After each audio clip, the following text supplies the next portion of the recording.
హరే కృష్ణ.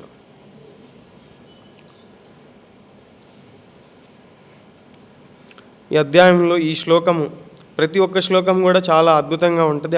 అదే విధముగా ఈ శ్లోకము కూడా ఎంతో అద్భుతంగా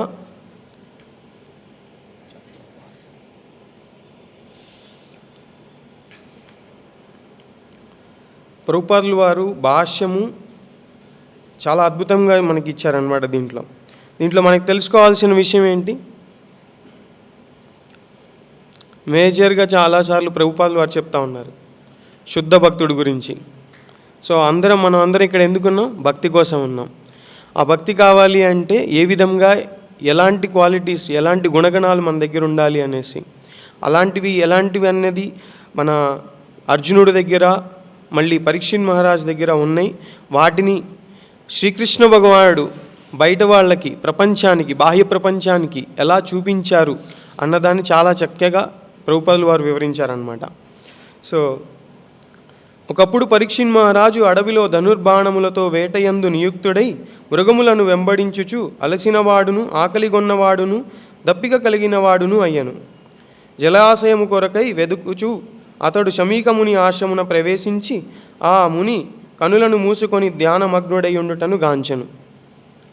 దీనికి ముందు మనం చూసాం ఏం జరుగుతుంది అనేసి. ఈ అధ్యాయం యొక్క టైటిల్ చూస్తే కనుక పరీక్షిత్ మహారాజునికి బ్రాహ్మణ బాలుని శాపం. సో ఆ తత్పర్యంగా దాని ముందుకు వెళ్తూ ఉందన్నమాట. ఇక్కడ ఆయన పరీక్షిత్ మహారాజుకి ఆకలి, దప్పిక, అలసట ఇవన్నీ ఎలా కలిగాయి? ఆయన సార్వభౌమతాన్ని ప్రకటించి ప్రపంచాన్ని అంతా కూడా పరిపాలిస్తున్నారు చాలా చాకచక్యంగా, విజయవంతంగా. అలాంటి అతనికి అవన్నీ ఎలా కలిగాయి? ఇలాంటివన్నీ కూడా చిన్నవి. అవన్నీ కలిగినప్పుడు ఆయనతో పాటుగా ఆయన అనుచరులు చాలామంది ఉంటారు. కానీ ఇక్కడ విశేషంగా ఏంటంటే పరీక్షిత్ మహారాజు ఆ ఆశ్రమం ముని యొక్క ఆశ్రమంలోకి ప్రవేశించటం దేనికోసం? దప్పిక కలిగి ఉండటం వలన, అలసట తీర్చుకోవడానికి, ఆకలిని తీర్చుకోవడానికి, దానికోసం అనేసి. సో అది చాలా చిన్న విషయం అనమాట పరీక్షిత్ మహారాజ్కి. అంతసేపు ఆయన వేటాడినప్పుడు కానీ ఏమీ లేకపోవటం, సడన్గా ఒకేసారి ఈ విధంగా జరగటం అనేది, దానికి ప్రభుపాదుల వారు భాష్యంలో చెప్పారు. అవి గనక ఆయన కలగకపోయినా కానీ, కలిగిన వాటిని ఆయన వ్యక్తపరచకపోయినా కానీ భాగవతం అనేది బయటికి వచ్చి ఉండేది కాదు. అదేవిధంగా అర్జునుడు యుద్ధానికి అంగీకరించి ఉండుంటే కనుక భగవద్గీత ముందుకు వచ్చి ఉండేది కాదు, అది మనకు తెలిసి ఉండేది కాదు. కానీ అక్కడ అర్జునుడు ఆ విధముగా భగవంతునికి సహకరించారు. అదేవిధంగా ఇక్కడ పరీక్షిత్ మహారాజు కూడా, భక్తులు ఎప్పుడూ కూడా ఎలా ఉంటారు? భగవంతుని యొక్క ఆజ్ఞ ఏంటనేది తెలుసుకోవడానికి, దాన్ని వ్యవహారకంగా పెట్టడానికి వేచి ఉంటారనమాట. సో మనం కూడా అంతే కదా, పొద్దున పూట లేచిన దగ్గర నుంచి రాత్రి పడుకునేదాకా భక్తుల యొక్క కార్యక్రమం ఏంటి? భగవంతుడు ఎప్పుడు దర్శనమిస్తారు, భగవంతుడు ఎప్పుడు ఆరతి జరుగుతుంది భగవంతునికి, ఆ తర్వాత ప్రసాదం ఎప్పుడు దొరుకుతుంది, సో ఆ ప్రసాదం స్వీకరించిన తర్వాత సేవ ఏం సేవ దొరుకుతుంది, ఏ విధంగా మనము ఈ శ్రీకృష్ణ భగవాన్ యొక్క లీలలు కానీ, గుణగణాలని కానీ, ఆయన యొక్క హరినామాన్ని కానీ ఎలాగా ప్రచారం చేయగలుగుతాం, ఇదే ఆలోచనలో ఉంటుంది. ఇస్కాన్ యొక్క మెయిన్ ఉద్దేశం అదే కదా, పొద్దున్న నుంచి సాయంత్రం దాకా అదే, సాయంత్రం నుంచి పొద్దున్న దాకా అదే. ఏదైనా సరే ప్రభుపాదుల వారు ఏం చెప్తారు? 24 గంటలు కృష్ణ కాన్షియస్నెస్, 1 గంట 2 గంటలు 3 గంటలు అని కాదు. కానీ భాగవతం కూడా ఏం చెప్తుంది? నిత్యం భాగవత సేవయ, నిత్యం, ప్రతినిత్యం జరుగుతూ ఉండాలి. అదేవిధంగా భక్తులు, శుద్ధ భక్తులు కూడా ఎప్పుడు భగవంతుని యొక్క సేవ కొరకే వెతుకుతూ ఉంటారనమాట, వేచి ఉంటారు. సో ఇదే విధంగా చూసుకుంటే కనుక మనకి చైతన్య మహాప్రభు మనకు తెలుసు, ఆయన యొక్క మెయిన్ అసోసియేట్స్ ఎవరు? చాలా గ్రంథాలను ప్రచురించారు, బృందావనంలో ఉన్నటువంటి దేవస్థానాలన్నింటినీ పునరుద్ధరించారు. ఎవరు వాళ్ళు? షడ్గోస్వామి ప్రభు. దాంట్లో సనాతన గోస్వామి ఒకానొకప్పుడు మనకు తెలుసు కదా, ఆయన ఏ ప్రభుత్వంలో ఉన్నారు? నవాబ్ ప్రభుత్వం, మహమ్మద్ హుస్సేన్ షా. సో ఆయన ప్రభుత్వంలో మినిస్టర్గా ఆయన ట్రెజరీ అనమాట. సో ట్రెజరీ పోస్ట్ అంటే మనకి చూసుకుంటే కనుక ప్రపంచం యొక్క వ్యవహారాల్లో ఎవరు ట్రెజరర్? కుబేరా. సో అట్లాగే ఇక్కడ నవాబ్ హుస్సేన్ షా గవర్నమెంట్లో ట్రెజరర్ వచ్చేసి సనాతన్ గోస్వామి. ఒకసారి ఆయనకి అంతా చైతన్య మహాప్రభు గురించి తెలియటం, వాళ్ళు బేసిక్గా బ్రాహ్మిన్స్, కరెక్ట్. తర్వాత వాళ్ళ దగ్గర చేరిన తర్వాత హుస్సేన్ షా ప్రభుత్వంలోకి వాళ్ళు మనకైతే ఇక్కడ ఎలాగ ఇనిషియేషన్ దొరుకుతుందో అక్కడ అలాగే పేరు మార్చేశారు. సో ఆ భౌతిక కార్యకలాపాల్లో వాళ్ళు నియుక్తం ఉండటం వల్ల నవాబు ఏ విధంగా ఉంటారో అదే విధంగా నడుచుకోవటం అవన్నీ జరుగుతూ ఉండేది. ఒకసారి ఇట్లా చైతన్య మహాప్రభు ఇలాగా సౌత్ ఇండియా ట్రిప్పు ఇలా వచ్చారు ప్రభు, ఇవన్నీ ఆయన గురించి తెలుసుకొని ఆయన ఒకానొక క్షణంలోనే సడన్గా భక్తి మీదకి దారి చూపించడం, ఆయన మనసు వీటన్నిటి మీద విరక్తి కలగడం అనేది ఒకేసారి జరుగుతుంది. అప్పుడు సనాతన్ గోస్వామి ఏం చేస్తారు, చెప్పా పెట్టకుండా, ఎవరికి? నవాబ్ హుస్సేన్ షాకి చెప్పకుండా సడన్గా వాటన్నిటిని కార్యకలాపాలన్నింటినీ క్లోజ్ చేసి, పెన్ను పెట్టడం అంటారు కదా బయట, పేపర్ పెట్టడం అట్లాంటివన్నీ. సో అదేవిధంగా ఆయన కూడా అవన్నిటిని వదిలేసేసి నేను మహాప్రభు దగ్గరికి వెళ్ళిపోతాను అంటారు. వెళ్ళిపోతాను అన్న విషయము ఈ నవాబ్ హుస్సేన్ షాకి తెలుస్తుంది అనమాట. తెలిసినప్పుడు ఆయన అక్కడ ఉండరు, గవర్నమెంట్ అప్పుడు ప్రస్తుతం ఆ స్టేషన్లో ఉండరనమాట, బయటికి వెళ్తారు ఆయన సౌత్. వెళ్ళినప్పుడు ఆయన చెప్తాడనమాట, ఈయన్ని తీసుకొచ్చి జైల్లో వేయండి అనేసి. Minister, top most position. So అయినా కానీ కింద ఉన్నటువంటి సైనికులు ఎవరైతే ఉన్నారో నవాబు యొక్క ఆజ్ఞని పాలించాల్సి వస్తుంది. సో అలాగా సనాతన్ గోస్వామిని తీసుకొచ్చి జైల్లో వేస్తారు. జైల్లో వేసేసినప్పుడు ఆయన సనాతన్ గోస్వామి ఎక్కడా కూడా తగ్గలేదన్నమాట. ఏ విధముగా కూడా ఆయన నిరాశకి చెందలేదు. ఎందుకని? శుద్ధ భక్తుడు. శుద్ధ భక్తుడి యొక్క మనసు ఎక్కడ ఉంటుంది? ఎప్పుడు భగవంతుని పైన ఉంటుంది, ఎప్పుడు భగవంతుని చేరదామనేసి ఉంటుంది. సో అలా జరుగుతున్న ఆ తరుణంలో ఒకానొక రోజు రాత్రిపూట సైనికుడిని పిలిచి, నాయన నీకెంతో నేను చాలా సహాయం చేస్తున్నాను అంతకుముందు, నేను ఎప్పుడైతే పొజిషన్లో ఉన్నానో ఆసనంలో ఉన్నానో కాబట్టి ఇప్పుడు నన్ను జైలు నుంచి విడిపించావంటే గనక మంచి మహత్తర కార్యం అనేది జరుగుతుంది. నేను వెళ్ళి భగవంతుని కలుస్తాను, ఆయనతో పాటు కలిసి చాలా కార్యకలాపాలు ఉన్నాయి, అవన్నీ చేయాల్సి ఉంది. దీనివల్ల నీకు నాకే కాదు ప్రజలకు కూడా ప్రపంచానికి కూడా చాలా ఉపయోగం కలుగుతుంది అనేసి. దానికి ఎగ్జాంపుల్ ఉదాహరణ మనం అందరం అనమాట. బృందావనం వెళ్తారా అందరు? కార్తీక మంత్లో వెళ్తూ ఉంటాం. వెళ్ళినప్పుడు ఎన్నో టెంపుల్స్ చూస్తూ ఉంటాం మనం. సో వాటన్నిటికీ వాళ్ళ యొక్క కృషి అనమాట, షడ్గోస్వామిస్ కృషి. సో ఆయన అలా చెప్పినప్పుడు అతను నిరాకరిస్తాడు. నిరాకరించినప్పుడు సనాతన్ గోస్వామి దగ్గర 8,000 గోల్డ్ కాయిన్స్ ఉంటాయి అన్నమాట, బంగారు నాణాలు.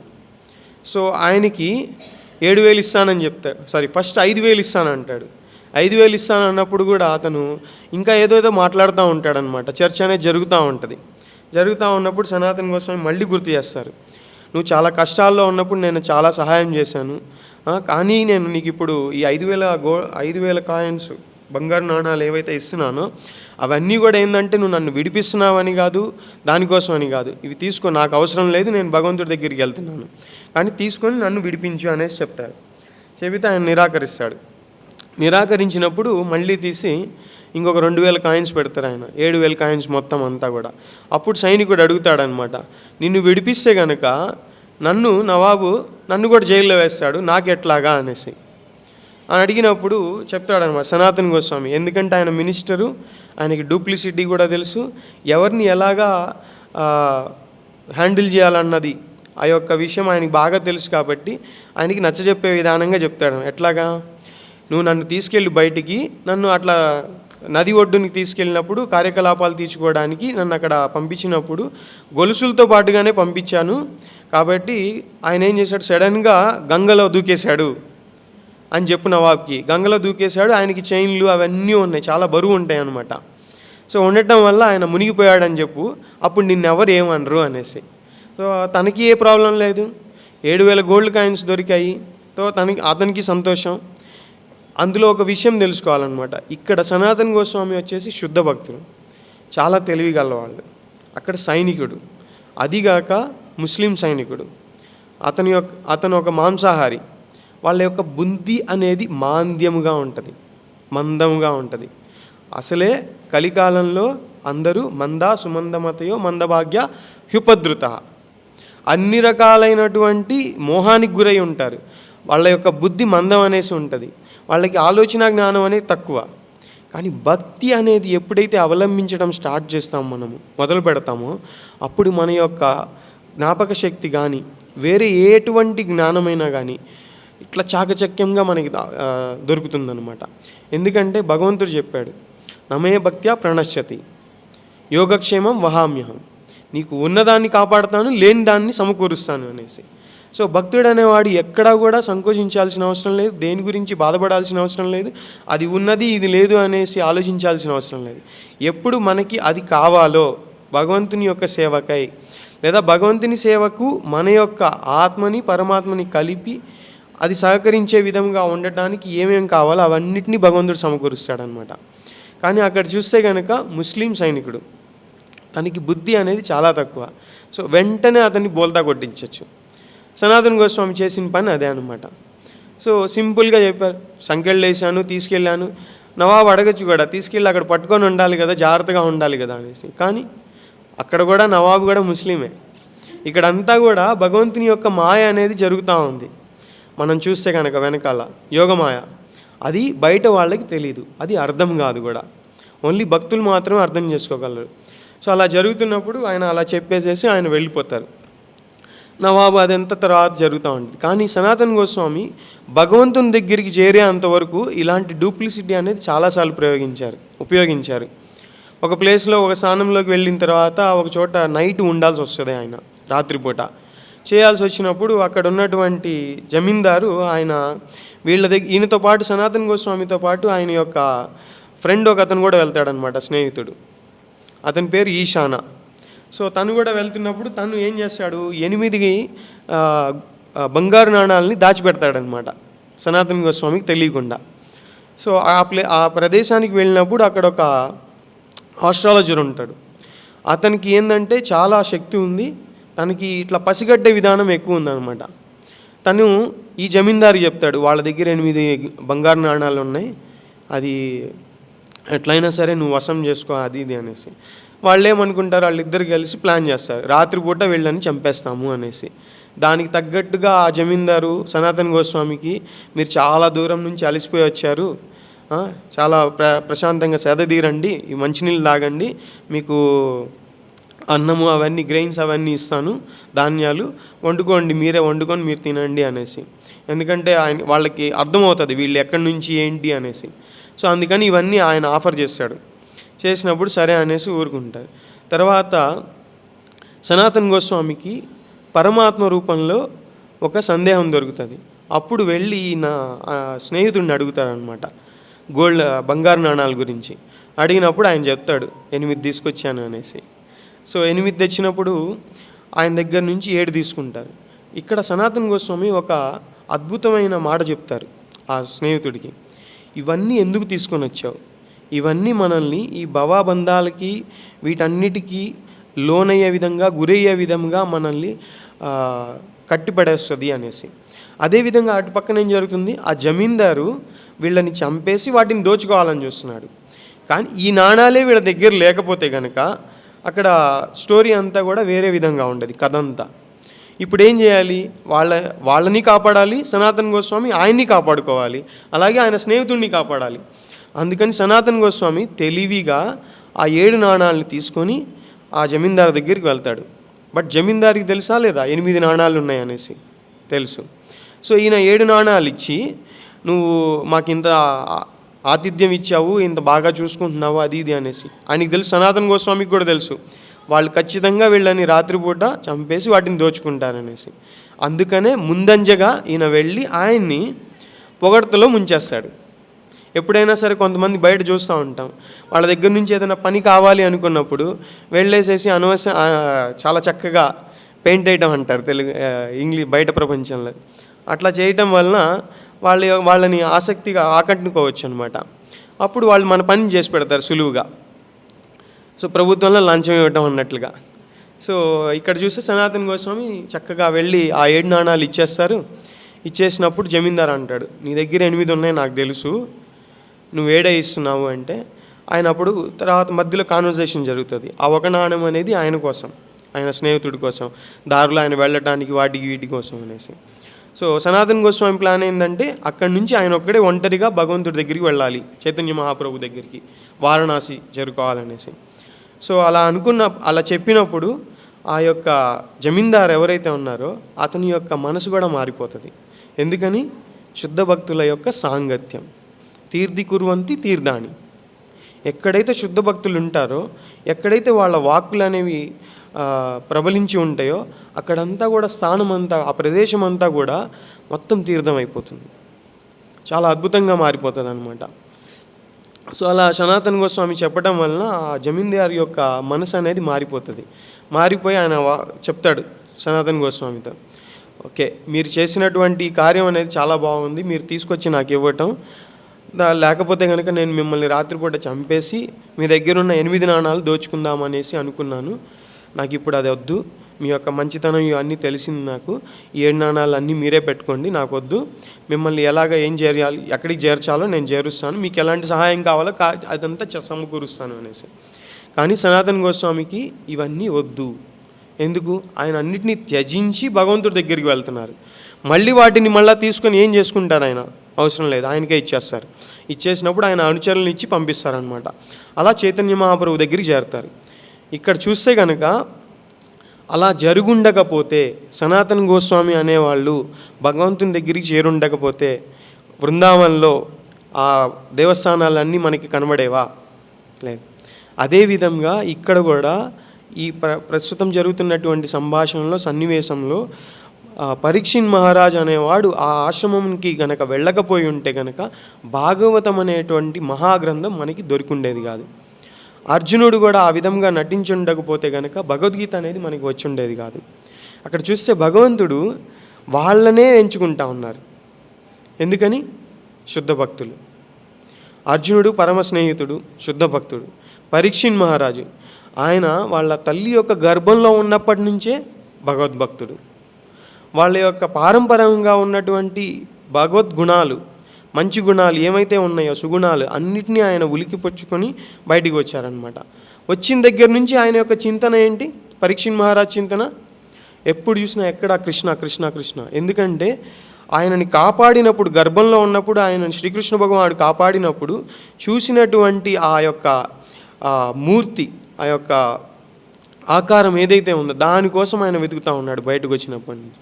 అంటే లోపల నుంచి ఆయన యొక్క కృష్ణ చింతన అనేది, కృష్ణ కాన్షియస్నెస్ అనేది మొదలైందనమాట. సో అందుకనే భగవంతుడు వాళ్ళని ఎంచుకున్నాడు. అదేవిధంగా మనం కూడా మన యొక్క మనసులో భగవంతుణ్ణి పరమాత్మ రూపంలో కానీ ఏదో ఒక రూపంలో మనం గనక ఆయన్ని ఇముడ్చుకొని ఉంటే గనక మనకి అదే విధమైనటువంటి సదవకాశం అనేది దొరుకుతుంది అనమాట. సో ఇట్లా చూసుకుంటే కనుక చాలా జరుగుతూ ఉంటాయి, ప్రతి ఒక్కళ్ళ యొక్క జీవితంలో జరుగుతూ ఉంటుంది. కానీ మనం చూడగలిగే శక్తి, ఆ జ్ఞానాన్ని మనం కలుగజేసుకోవాలి. ఎట్లా అంటే పరమాత్మనే తీసుకున్నాం అనుకోండి, భగవంతుడు పరమాత్మ రూపంలో అందరిలో ఉన్నారా లేరా? ఉన్నారు. సో పరమాత్మ చాలా చిన్నగా మాట్లాడతారు, చాలా షార్ప్గా మాట్లాడతారు, చిన్నగా, షార్ప్గా, సూటిగా. సో ఎలాగా? ఇప్పుడు మనం ఏదైనా కార్యం చేయాలి అనుకున్నప్పుడు అది కరెక్టా కాదా అనేసి మనకి ఆయన డైరెక్షన్ ఇచ్చేసే ఉంటారనమాట, దారిని చూపించి ఉంటారు. లేదా చేయొద్దు అని కానీ, చేయమని కానీ, అలా అని కానీ, ఇలా అని కానీ. మనం ఎప్పుడైతే దాన్ని వినగలుగుతామో, దాన్ని విని దాన్ని అవలంబించగలుగుతామో, తర్వాత ఆయన నుంచి వచ్చేటటువంటి శబ్ద తరంగం, అది ఫ్రీక్వెన్సీ అనేది డబుల్ అవుతూ ఉంటుంది. ఏ తామాం ప్రపద్యంతే తాం తదేవ భజామ్యహం. సో మనం ఒక అడుగు ఆయన వైపు వేస్తుంటే కనుక ఆయన 100 అడుగులు మన వైపు వేస్తారు. సో అదేవిధంగా ఒక్కసారి మనం ఆయన మాటని వినగలిగితే రెండోసారి శబ్దాన్ని పెంచి, ఆ సౌండ్ యొక్క వాల్యూమ్ని పెంచి మనకి చెప్తూ ఉంటారనమాట పరమాత్మ రూపంలోనే. చిన్న చిన్నవే, అన్ని చిన్న చిన్నవే. ఒక అడుగు ముందుకేస్తే కనుక గుండు శుద్ధి గుచ్చుకోవచ్చు, వద్దు అంటారు. అందుకే సతతం కీర్తయంతో మాం యతంతశ్చ దృఢవ్రతాః. దృఢవ్రతాః సతతం, ఎల్లప్పుడూ మనం ఆ భగవంతుని తలుచుకుంటూ ఉండాలి. చిన్న చిన్నగా మాకు తెలుస్తూ ఉంటుంది. ఒక్కొక్కసారి జస్ట్ గోవిందా గోవిందా అనుకుంటూ వెళ్తాము, అక్కడ నీళ్లు ఉంటాయి, ఒక్కొక్కసారి జారిపడబోతాం, కానీ గోడ ఏదో ఒకటి ఆపుతుంది అడ్డుగా వచ్చి. సో వెంటనే మనం ఏం చేయాలి, ఆ క్రెడిట్ మళ్ళీ భగవంతుడికి ఇచ్చేసేయాలి, లేదా గురువుకి ఇచ్చేసేయాలి. మీరుండబట్టి మాకు ఆ నామం, భగవంతుడు ఉండబట్టి మనం చెప్పగలుగుతా ఉన్నాం. వెంటనే అది ఇచ్చినప్పుడు ఆ యొక్క కృతజ్ఞత అనేది వెంటనే భగవంతునికి చేరుతుంది. అది ఎప్పుడైతే చేరుతుందో మనం ఇంకేం చేయాల్సిన అవసరం లేదు. భగవంతుడు మళ్ళీ ఏతామాం ప్రపద్యంతే అప్లై చేస్తారనమాట. సో ఇది ప్రతిరోజు అనునిత్యం జరిగేటటువంటి సంభాషణ మనకి భగవంతుడికి మధ్యలో గురువు గారు. సో ఇవన్నీ ఎప్పుడైతే మనం అవలంబించుకోగలుగుతామో భగవంతుని యొక్క జ్ఞానాన్ని వేరే వాళ్ళకి చేరవేయటానికి మనల్ని కూడా ఒక నావలాగా భగవంతుడు ఉపయోగిస్తారు. ఎట్లాగా గురువుగారి ఆజ్ఞ వలన మనం ప్రతి చోట వెళ్ళి హరినామ సంకీర్తనం, నగర సంకీర్తనం చేస్తున్నాం, రథయాత్ర జరుగుతుంది, ఫెస్టివల్స్ జరుగుతాయి. దానివల్ల ఎవరినో పిలుచుకొస్తాం, వాళ్ళెవరో జపం చేస్తారు, వాళ్ళెవరో వెళ్ళి ఇంకొక చోట చెప్తారు. ఇవన్నీ కూడా మనకి కంటిన్యూస్గా క్రెడిట్ అవుతానే ఉంటుంది. దీన్ని ఎవరు కూడా కొల్లగొట్టలేరు. ఈ ధనాన్ని, ఆ 8 గోల్డ్ కాయిన్స్ని కొల్లగొట్టడానికి ఆ జమీందారు చూశాడు. ఆ సైనికుడు ఈయన దగ్గర ఉన్న ధనాన్ని తీసుకోవడానికి, లేదంటే గనక అతని యొక్క లాభాపేక్షని, అతని యొక్క సుభిక్షతను చూసుకోవడానికి అతను ప్రయత్నిస్తూ ఉన్నాడు. కానీ ఇక్కడ ఎవ్వరు కూడా దీన్ని టచ్ చేయలేరు, తాకలేరు కూడా. ఎందుకంటే ఇదంతా కూడా సుప్రీం ట్రెజరీ కంట్రోల్లో ఉంటుంది అనమాట. అవన్నీ చిన్న చిన్న కంట్రోల్లో ఉంటుంది ఇవంతా కూడా బాహ్య ప్రపంచంలో. దాన్ని ఎవరైనా ఏమైనా చేయొచ్చు. బ్యాంకులో ఉన్నదాన్ని కానీ, ఇంట్లో ఉన్నదాన్ని కానీ, మనసులో ఉన్నదాన్ని ఎవరు తీయలేరు. దానికి మనమే కాపలా కాసుకోగలుగుతాం. అందుకే చెప్తారు భక్తిలతా బీజ, దాన్ని కాపాడగలుగాల్సింది మనం మాత్రమే. దానికి మంచినీళ్ళు పోయాలా, ఉప్పు నీళ్ళు పోయాలా? మంచినీళ్ళు అంటే కనుక హరినామ సంకీర్తన, ఉప్పు నీళ్ళు అంటే కనుక లౌకిక చింతన. సో ఈ రెండిట్లో ఏం చేయాలి అన్నది మనమే ఆలోచించుకోవాలి. ఇట్లాగే ఒక లైవ్ ఎగ్జాంపుల్ అనమాట నాదే.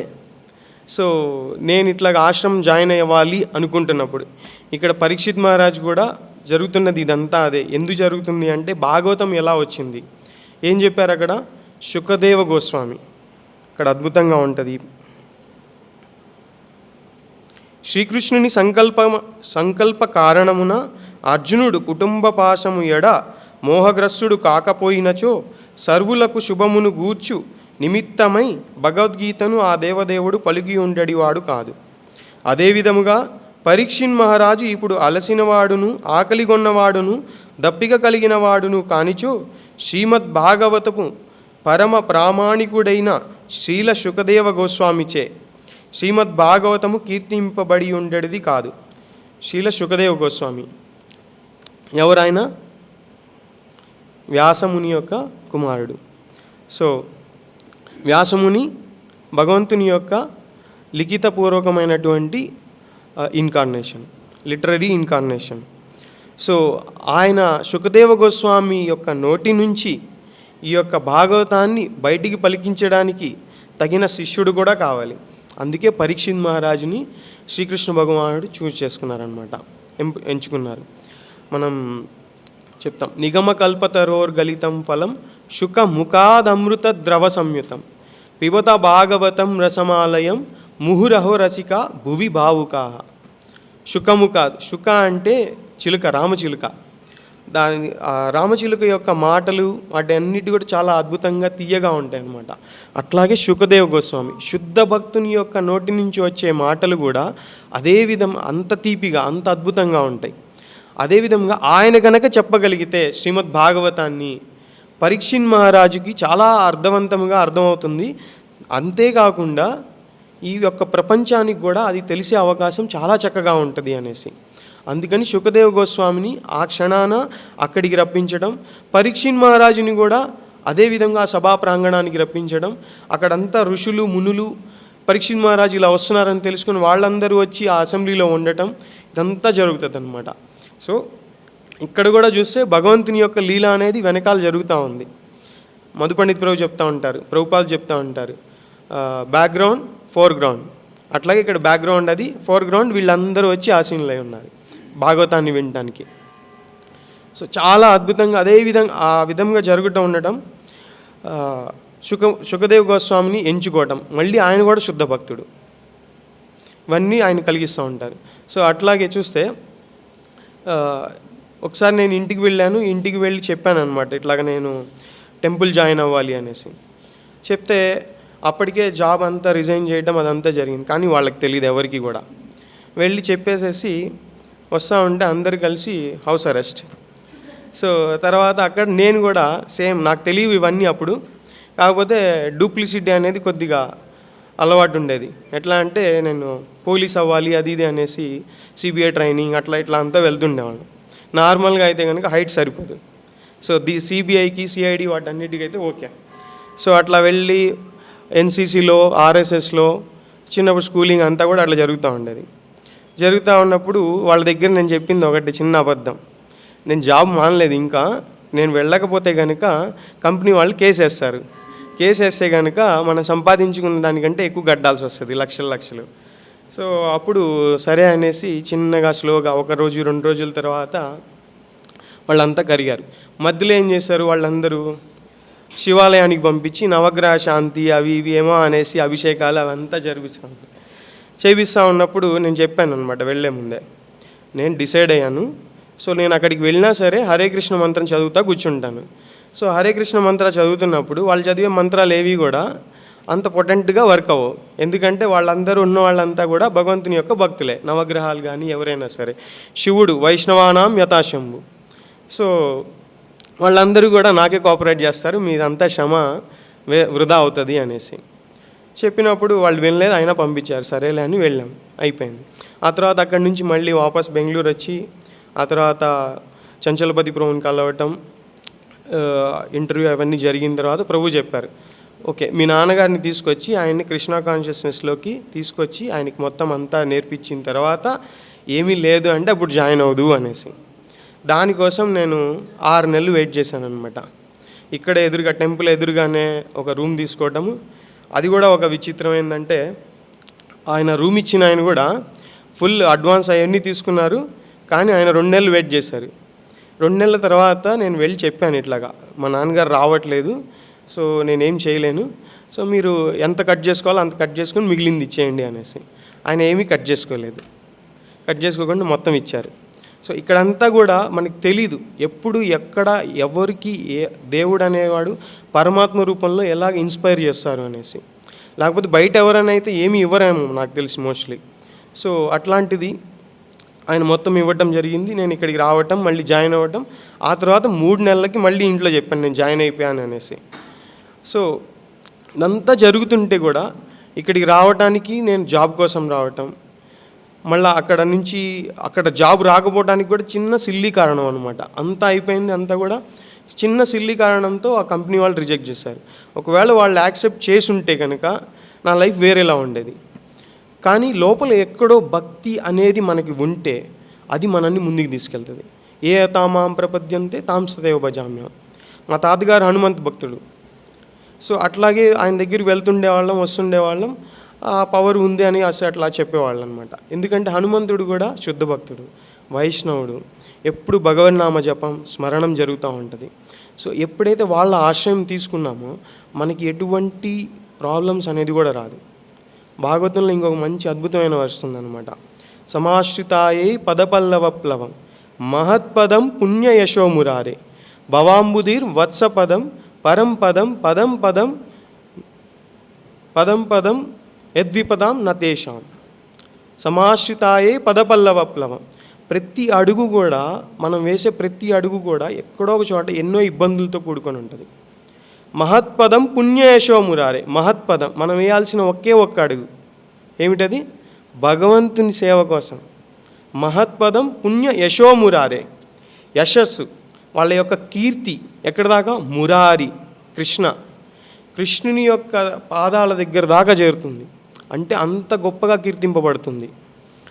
పదం పదం యద్విపదం సమాశ్రితాయే పదపల్లవప్లవం మహత్పదం పుణ్య యశోమురారే భవాంబుధిర్ వత్సపదం పరం పదం. భవాంబుది, అంబుది అంటే గ్రేటెస్ట్ ఓషన్. భవ అంటే ఈ యొక్క బాహ్య ప్రపంచంలో ఉన్నటువంటి మహాసముద్రమైనటువంటిది, కూడినటువంటిది, అంత సైజులో అనమాట. భవాంబుధిర్ వత్సపదం. వత్స అంటే ఏమంట గోవు, పిల్ల గోవు అనమాట. దాని యొక్క పాదము కనుక చూస్తే ఏ సైజులో ఉంటుంది? చిన్న అడుగు అనమాట. అంత అయిపోతుంది. ఏమైపోతుంది? భవాంబుది ఈ సైజుకి మారిపోతుంది. పదం పదం యద్విపదం నతేషాం. లేకపోతే అలా గనక చెయ్యకపోతే గనక ప్రతి పదము కూడా మనకి ఆటంకాలతో కూడుకునే ఉంటుంది. మనం వేయాల్సిన ఒకటే ఒక అడుగేంటి? భగవంతుని సేవ కోసం, భగవంతుని నామస్మరణ కోసం, భగవంతుని పూజించడం కోసం, భగవంతుని స్మరించడం కోసం. ఈ ఒక్క అడుగు మనం వేయగలిగితే కనుక ఇవన్నీ కూడా పోతాయి. అలసట ఉండదు, ఆకలి ఉండదు, దప్పిక ఉండదు. సనాతన గోస్వామీస్ వాళ్ళంతా ఏం తీసుకున్నారు? 2 రోజులకు ఒకసారి 1/4 గ్లాస్ బటర్ మిల్క్. ఏ రోజు కూడా ఒక ప్రదేశంలో ఒక స్థానంలో ఎప్పుడు ఉండలేదు, ఏ 2 రోజులు కానీ. ఈరోజు ఈ చెట్టు కింద ఉంటే రేపు ఇంకొక చెట్టు కింద. దేనికి కూడా వాళ్ళు ఆకర్షితులు అవ్వలేదు, ఒక్కదానికి మాత్రం తప్పించి హరే కృష్ణ మహామంత్రానికి, చైతన్య మహాప్రభు చెప్పినటువంటి సేవని ముందుకు తీసుకెళ్ళడానికి తప్పించి. చైతన్య మహాప్రభుని సనాతన గోస్వామి కలిసినప్పుడు చెప్పింది ఒకటే, ఇక్కడ ఈ యొక్క భగవద్గీత భాగవతం రావటానికి ఆ సమయ సందర్భాలను చేకూర్చారు భగవంతుడు. అక్కడ సనాతన గోస్వామిని తీసుకెళ్ళి ఆయనకి మొత్తం ఉపదేశించి మీరు వెళ్ళి ఈ పుస్తకాలని రాయాలి, రచించాలి, ప్రచారం చేయాలి, ఆ యొక్క దేవస్థానాలన్నింటినీ వెలికి తీయాలి, వీటన్నిటిని బాహ్య ప్రపంచానికి చూపించాలి, భక్తిని ముందుకు తీసుకెళ్ళాలి అనేసి. అవన్నీ ఓన్లీ ఆ భక్తుల్ని ఎన్నుకోవటం. భగవంతుడు ఈ విధంగా కార్యకలాపాలని వెనకాల ఫోర్గ్రౌండ్, బ్యాక్గ్రౌండ్, ఏ గ్రౌండ్, అన్ని గ్రౌండ్లు వాడి భగవంతుడు ఎట్లయినా సరే భక్తుని కాపాడతారు. అర్జునుడికి చెప్పారు భగవద్గీతలో, అర్జున నువ్వు ప్రపంచానికి లేచి రథం మీద నిలబడి అందరికీ చెప్పు, డిక్లేర్ బోల్డ్లీ నమే భక్త్యా ప్రణశ్యతి. భగవంతుని యొక్క భక్తుడు ఎప్పటికీ కూడా ఎటువంటి బాహ్య ప్రపంచంలో ఉన్నటువంటి ఇబ్బందులకు లోనవ్వడు అనేసి. అదేవిధంగా ఆయన చెప్తా ఉన్నారు పదే నేను కాపాడుతాను, మీరు చేయాల్సిందంతా ఒకటే, నాకు భక్తుడు అవ్వాలి అనేసి. సో అక్కడ నేను చేసింది అంతా ఏంటన్నది నాకు తెలీదు. ఒకటి చిన్నది, జస్ట్ జాయిన్ అవ్వాలన్న చిన్న డిజైర్. ఎందుకు జాయిన్ అవ్వాలి ఏంటి అవి ఇవి ఏమీ లేవు. ఒక్కటి ప్రభుపాద గురించి తెలుసుకున్నాము. ఆయన చేసినటువంటి యొక్క కార్యక్రమం ఎంత మహత్తరమైనటువంటిది ఒకటే ఆలోచించింది. మా నాన్నగారు కానీ ఎవరైనా సరే చుట్టాలు వాళ్ళు ఎవరైనా కానీ ఎవ్వరు కూడా ఇలాంటి కార్యక్రమం చేయలేరు, ఎవ్వరూ వెళ్ళలేరు. నన్ను అడిగితే నేను వెళ్ళగలనో నాకే తెలియదు అనమాట. 35 రోజులు కార్గో షిప్లో వెళ్ళి దాటి అక్కడికి వెళ్ళి హరినామ సంకీర్తనం చేసి ఏ సహాయ సహకారాలు లేకుండా వాటన్నిటిని ముందుకు తీసుకెళ్తా ఆయన అలా చేయటం అనేటువంటి విషయం ఈ ప్రపంచంలో ఇప్పుడున్న సిచ్యువేషన్లో అయితే కనుక చాలా కష్టమా కదా? ఎవరైనా చేయగలరా అలాగా? ఎవరు చేయలేరు. సో ఆయన ముందు వచ్చినటువంటి స్వాములు కానీ తర్వాత వచ్చినటువంటి స్వాములు కానీ ఎవరు కూడా ఏమీ చేయలేకపోయారు. ఎన్నో జరుగుతూ ఉంది. కానీ ప్రభుపాదులు వారు ప్రచారం చేసినటువంటి విధముగా కానీ ఏ విధముగా ఎవరు చేయట్లా. అప్పటికప్పుడు అమెరికా ప్రభుత్వమే భయపడిపోయింది, ఈయన ప్రపంచాన్ని శాసించేస్తాడు అనేసి. ప్రభుపాదుల వారికి అవి ఏమీ అవసరం లేదు, ఆయనకి కావాల్సింది ఒక్కటే హరినామం. లాస్ట్ కొన ఊపిరి దాకా కూడా ఆయన చేసింది అదే అనమాట. సో ఆ ప్రస్తావన మనకి ఇప్పుడు జరుగుతూ ఉంది. సో ఇట్లా ప్రభుపాదుల వారి ఈ భాషల్లో చెప్తున్నటువంటి వాటిని చూస్తే కనుక మనం వీటన్నిటికీ ఎక్కడా కూడా హేతువు కాకుండా ముందుకు వెళ్తా ఉండాలి అంటే మనం చేయాల్సిన కార్యక్రమం ఏంటి? ఇక్కడ పదే భగవంతుడు ఆయన యొక్క జ్ఞానాన్ని ఇస్తున్నారు. మనకి ఏ విధంలో ఉంది? భగవద్గీత రూపంలో ఉంది, భాగవత రూపంలో ఉంది. ప్రభుపాదులు వారు దాన్ని ఇంకా సులభతరం చేశారు. ఎలాగా? శ్రీకృష్ణ దేవాది దేవుడు శ్రీకృష్ణ భగవానుడు పుస్తకం ఒకటి రాశారు. 10వ అధ్యాయం 10వ స్కందంలో ఉన్నటువంటి లీలలన్నీ కూడా కథ రూపంలో. ఇప్పుడు చూస్తే మనకి ఇప్పుడు ఏం జరుగుతూ ఉంది? ఇవాళ జూలన్ ఉత్సవం స్టార్ట్ అవుతుంది, తర్వాత బలరాం జయంతి, దెన్ జన్మాష్టమి. సో జన్మాష్టమి అంటే ఏంటి? భగవంతుడి యొక్క అవతరణ. భగవంతుడు ఇక్కడ ఉండి ఇన్ని చేశారు. భగవంతుడు పదే వస్తానని చెప్తా ఉన్నారు. అదేవిధంగా ప్రతి నిత్యం కూడా శ్రీకృష్ణ జన్మాష్టమి అనేది ఈ యొక్క క్రియేషన్లో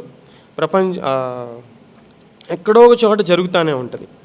కాబట్టి మనం ఏదో ఒక రోజు కోసం వేచి ఉండకుండా శ్రీకృష్ణ భగవాన్ లీలలు మనం ఎప్పుడైతే నిత్యం భాగవత సేవ అన్నట్లుగా అది చేయగలుగుతామో అప్పుడు భగవంతుడు కూడా చాలా సంతోషపడతారు. ఇక్కడ ఆయన వేచి ఉన్నారు, చూస్తూ ఉన్నారు.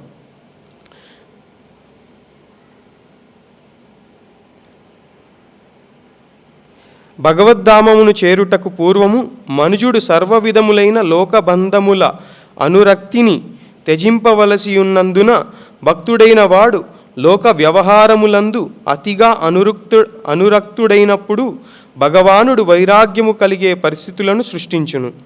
భక్తుడు లోక వ్యవహారములందు మునిగియున్నను శ్రీకృష్ణుడు మాత్రము అతనిని ఎన్నడూ మరువడు. శ్రీకృష్ణుడు ఎన్నడూ మరువడు. ఆయన మరవకూడదంటే మనం చేయాల్సిందేంటి? ఆయన యొక్క చింతన జరగాలి.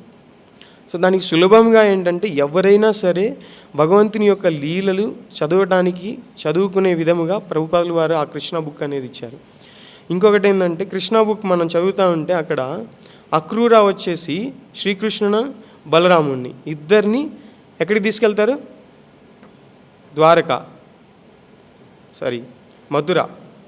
మథుర తీసుకెళ్ళడానికి అక్రూర వచ్చేటప్పుడు ఆయన యొక్క మనసు ఏ విధంగా ఉంటుంది, ఆయన యొక్క ఆలోచన ఏ విధంగా ఉంటుందో ప్రతి ఒక్కళ్ళది కూడా అదే విధంగా ఉండాలి. ఆయన ప్రతి క్షణం కూడా అక్కడి నుంచి మథుర నుంచి బయలుదేరి బృందావనం చేరేంత వరకు కూడా కృష్ణుని యొక్క లీలల గురించి ఆలోచిస్తూ ఉంటారు. ఎప్పుడైనా సరే మనం ఏ ధామానికైనా వెళ్ళేటప్పుడు, అది మథుర బృందావన్ కావచ్చు, ద్వారకా కావచ్చు, జగన్నాథ్పురి కావచ్చు, వేరే ఏ క్షేత్రానికైనా వెళ్ళేటప్పుడు ఆ లీలలలో గనక మనం అబ్జర్వ్ అవ్వగలిగితే, నిమగ్నం అవ్వగలిగితే, మనం అక్కడికి వెళ్ళినప్పుడు మనం తెలుసుకోవాలనుకున్నది 0.1% అయితే కనుక మనకి తెలిసేది 10%. 0.1కి 10కి చాలా వ్యత్యాసం ఉంది. సో భగవంతుడు ఆ విధంగా మనకి ఆ అనుగ్రహాన్ని కలిగిస్తారు. అదేవిధంగా అక్రూర అక్కడికి వచ్చి వాళ్ళని తీసుకెళ్తా ఉన్నారు. కానీ బృందావనంలో ఎవ్వరూ హ్యాపీగా లేరు. కానీ శ్రీకృష్ణ భగవానుడు బలరాముడు హ్యాపీగా రథం ఎక్కారు, వస్తున్నారు. వచ్చేటప్పుడు కూడా దారిలో భగవంతుడు ఆయనకి అనుగ్రహించారు. ఈ విధంగా ఆయన కొలంలోకి వెళ్ళి కాళ్ళు చేతులు కడుక్కుంటున్నప్పుడు ఎవరు? అక్రూర. అక్కడ ఆయనకి దర్శనం జరుగుతుందా లేదా? సో అదేవిధంగా మనకి జన్మాష్టమి జరుపుకోవడానికి ఎక్కడి దాకా వెయిట్ చేయాల్సిన అవసరం. కానీ జరుపుకోవడానికి ముందు మన యొక్క కాన్షియస్నెస్, మన యొక్క ప్రజ్ఞ అనేది కూడా వీటన్నిటిలో ఇమిడి ఉండాలి. అప్పుడు నిజమైన జన్మాష్టమిని మనం చూడొచ్చు. లేకపోతే మనం సాదాసీదాగా ఏమో వచ్చాము, ఏదో చేసాము, సేవ చేసాము, లేదా ఫాస్టింగ్ చేసాము, ఉన్నామా లేదా, అది ఓపిక లేదు, ఇది ఓపిక లేదు, ఇవన్నీ అడ్డంకులు వస్తాయి. ఎప్పుడైతే మనకి ఈ జ్ఞానం అనేది ఉంటుందో, జ్ఞాన విజ్ఞాన మాస్తిక్యం బ్రహ్మ కర్మ స్వభావజం, బ్రాహ్మణ యొక్క క్వాలిటీస్, బ్రాహ్మణ అంటే ఎవరో కాదు, బ్రహ్మ జ్ఞానాన్ని అవలంబించేవాళ్ళు. క్యాస్ట్ పూర్వకంగా బ్రాహ్మణ అట్లా అంటే అది అవసరం లేదనమాట. దాని ఉపయోగం లేదు, ఉన్నా కానీ ఉపయోగం లేదు. సో ఆ బ్రహ్మ గుణాలని కనుక మనం అవలంబించుకోగలిగితే, ఆ గుణాలన్నింటినీ తీసుకోగలిగితే కనుక మనం ఇక్కడ ఉన్నా కానీ ఎక్కడున్నా కానీ జన్మాష్టమి జరుగుతుంది అంటే మన హృదయంలో ఎప్పుడు జన్మాష్టమి జరుగుతూనే ఉంటుంది. ఆ యొక్క ఆనందం అది ఒక ప్రజ్ఞ, కాన్షియస్నెస్ అనమాట. సో దాన్ని అవలంబించుకోవాలంటే వీటన్నిటిని మనం పాటించాల్సి వస్తుంది. భక్తి మనం చేయాల్సింది ఒక చిన్నది హరినామ సంకీర్తనం ఎప్పుడు చేస్తూ ఉండటం, నిత్యం భాగవత సేవయ. ప్రభుపాదులు వారు చాలాసార్లు చెప్తారు, ప్రతి ఒక్కళ్ళు కూడా కృష్ణ బుక్ పడుకునే ముందు చదవాలి. దానివల్ల మనకు కలిగేదేంటి? కృష్ణ ప్రేమ. అందరికీ కావాల్సింది అదే, అందరూ వచ్చింది దానికోసమే. చాలామంది బయట ఉన్న వాళ్ళు కూడా ఆలోచిస్తూ ఉంటారు, చాలామంది ఇంటర్వ్యూస్ ఇస్తూ ఉంటారు, కృష్ణ నాకు అది చేశారు, కృష్ణ నాకు ఇది చేశారు అనేసి. మనం ఏం చేస్తాం కృష్ణకి? భగవంతుడు అడుగుతున్నాడా నువ్వు నాకేం చేసావు అనేసి? ఇలాంటి పెద్ద టెంపుల్ కట్టారా, దేవస్థానం? అడగట్లేదు. లేదా పెద్దగా రథయాత్రలు చేస్తున్నారా? అడగట్లేదు. పెద్దగా దాన ధర్మాలు చేస్తున్నారా? అడగట్లేదు. మనల్ని అడిగింది ఏంటి ఆయన? పత్రం పుష్పం ఫలం తోయం యో మే భక్త్యా ప్రయచ్చతి తదహం భక్తి ఉపహృతం అశ్నామి ప్రయతాత్మన. సో మనం ఇవ్వాల్సింది పత్రం పుష్పం ఫలం తోయం. దానికంటే కూడా ఆయన ఇంకా ముందుకు వెళ్ళినప్పుడు 7వ అధ్యాయంలో చెప్పేది సతతం కీర్తయంతో మా. సో ఎప్పుడు కూడా మనం ఆయన కీర్తన చేస్తూ ఉండాలి. మనం చేయాల్సిందల్లా అదే అనమాట. ఏదేదో పెద్దగా చేయాల్సిన అవసరం లేదు. భక్తుడు అనేవాడు స్టేజ్ పైకి వచ్చి అందరి ముందు చప్పట్లు కొట్టించుకోవటం, సన్మానం స్వీకరించటం, వీటన్నిటికీ ఎవ్వరు వేచి ఉండరు. ఆచార్యాస్ అంతా మనకేం చెప్పారు? ముక్తి మాకు కాలిగోటి కింద ఉన్నటువంటి ధూళితో సమానం, మాకు ముక్తి అవసరం లేదు. రామదాసు మనం చూసుకుంటే ఆయన వాటన్నిటిని వద్దన్నారు. ప్రభుపాదులు వారు అవన్నా ఎప్పుడన్నా చూపించారు అట్లాగా? లేదు. ఆయన లాస్ట్ కొన ఊపిరి దాకా అవే జరుగుతూ ఉంది. భక్తి వినోద్ ఠాకూర్ లాస్ట్ దాకా కూడా ఆయనకి అవన్నీ ఏమంటాం సోకాల్డ్ స్వామీజీ ఆయన చూపించినటువంటి సోకాల్డ్ ఇన్కార్నేషన్ అంటారు. సో ఆయన చూపించినటువంటి మర్మ అంతా కూడా ఆయన్ని ఏమీ కూడా బాధింపలేకపోయింది. భక్తి సిద్ధాంత సరస్వతి మహారాజ్ తర్వాత దాన్ని ముందుకు తీసుకొని ఎక్కడి దాకా వెళ్ళారు. గౌడీ మఠాలు 108 ఆ రోజుల్లో అవి ఎస్టాబ్లిష్ చేయడం అనేది చాలా కష్టం. సో ప్రభుపాదులు వారు స్థాపించారు. ఇంత ఇస్కాన్ యొక్క టెంపుల్స్ కానీ బీబీటీ ఇవన్నిటికి కూడా ఒక్కటే మూలం, ఓన్లీ కృష్ణ కాన్షియస్నెస్. సో ఈ భాష్యంలో కానీ ఈ చాప్టర్లో ఈ శ్లోకానికి చూసుకుంటే కనుక భగవంతుడు అడుగుతున్నది ఒకటే, మనకి ఆకలి దప్పులు వాటన్నిటిని త్యజించి భక్తుణ్ణి సేవించాలన్నటువంటి భగవంతుణ్ణి స్మరించాలన్నటువంటి యొక్క ఆలోచన ఉంటే చాలు అనేసి.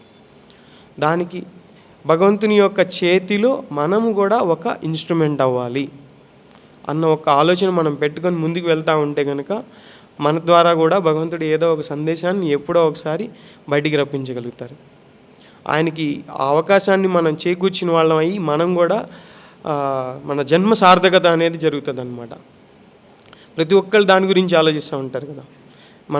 మనం పుట్టిన తర్వాత లాస్ట్ చివరి దాకా మనం ఏదో ఒకటి సాధించాలి, మనం వెళ్ళిన తర్వాత కూడా మనం చెప్పుకోవాలి అనేసి. సో ఇట్లాగే మా ఆశ్రమంలో ఒక్కొక్కసారి సంభాషణ జరుగుతూ ఉంటుంది. జరిగినప్పుడు ఈ భాగవతంలో ఈ యొక్క భక్తులందరి పేర్లు వచ్చాయి. తర్వాత ఫ్యూచర్ భాగవతంలో ఈ ప్రపంచం అనేది అంతరించిపోదు. మహాయుగం తర్వాత మళ్ళీ మహాయుగం స్టార్ట్ అవ్వాల్సిందే, సత్యయుగం తర్వాత సత్యయుగం రావాల్సిందే. అప్పుడు వచ్చే భాగవతంలో ప్రభుపాదుల వారి గురించి, ప్రభుపాదుల వారి యొక్క భక్తుల గురించి, ఆయన శిష్యుల గురించి, అందరి గురించి భాగవతంలో వస్తుంది అనేసి. అప్పుడు మనమే కూర్చొని మన గురించి మనమే చెప్పలేం. సో ఎక్కడ కూడా ఎప్పుడైనా సరే భగవంతుడు ఏం చేస్తాడంటే భక్తులందరినీ తీసుకొచ్చి ఒక చోట కూర్చోబెడతాడు. బహునాం జన్మనామంతే జ్ఞానవాన్ మాం ప్రపద్యతే వాసుదేవ సర్వమితి సమహాత్మ సుదుర్లభ. ప్రతి ఒక్కళ్ళు కూడా సుదుర్లభ, సమహాత్మ సుదుర్లభ.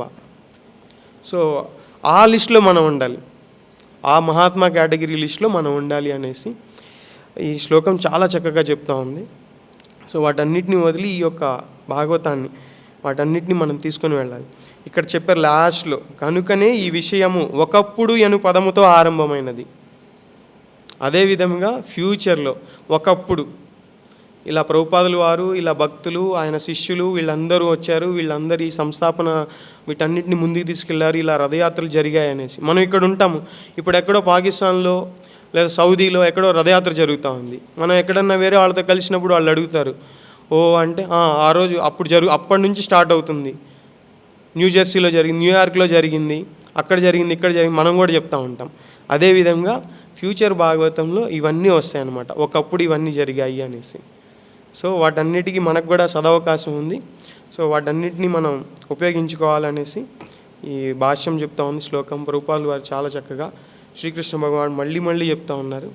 సో ఇప్పుడు జన్మాష్టమి కోసం మనం బాగా ఆ కృష్ణ ప్రజ్ఞని మనలో అవలంబించుకొని ముందుకు వెళ్తా జన్మాష్టమిని చాలా చక్కగా ఎంజాయ్ చేయొచ్చు అనేసి. ఓకే, హరే కృష్ణ. గ్రంథరాజ్ శ్రీమద్ భాగవతం కి, విశ్వగురు శిల ప్రభుపాదికి. ఆయో.